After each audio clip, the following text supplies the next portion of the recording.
নমস্কার বন্ধুরা, বুধবার আমাদের বিবাহবার্ষিকীর জন্য চলে গিয়েছিলাম বড়মার মন্দিরে।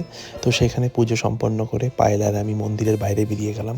চারিদিকে এত ভিড় ছিল যে তোমাদেরকে কী ভাষায় বোঝাবো, যেন মনে হচ্ছে কোনো উৎসবে মেতে উঠেছে সমগ্র বাঙালি। মন্দিরের বাইরেটা খুবই সুন্দর লাগছিল দেখতে এবং মায়ের রূপ দেখে মন ভরে গেল। তারপর পুজো টুজো দিয়ে পায়েল চলে গেল ঠাকুরের কিছু পুজো সামগ্রী কিনতে। এই শীতকালে বাড়ির ঠাকুরগুলোকে পায়েল সোয়েটার কম্বল দিয়ে ঢেকে রাখবে, সেই জন্য তাদের জন্য সোয়েটার কিনছিল। আর তারপরেই মায়ের প্রসাদ প্রথম মুখে দিয়ে আমরা উপোস ভাঙলাম। তারপর পেয়ে গেছিলো খুব খিদে, চলে গেছিলাম ফুলকো ফুলকো কচুরি খেতে। ওদিকে দাদা কচুরি ভাজছিল আর তারপরে হাতে চলে এলো গরম গরম কচুরি আর তরকারি, যা দেখে আর লোভ সামলাতে পারলাম না। সকাল থেকে খুব খিদে পেয়ে গেছে, যার ফলে টপ টপ করে কচুরি খেয়ে নিলাম পায়েল আর আমি মিলে। আর কচুরিটা সত্যি বলতে খুবই ভালো হয়েছিল খেতে। তারপর আর কি, তারপর বাড়ি ফেরার পালা। এরপর তো বিবাহবার্ষিকীর আরও আয়োজন বাকি রয়েছে। তো দেখা হচ্ছে পরের ভিডিওতে।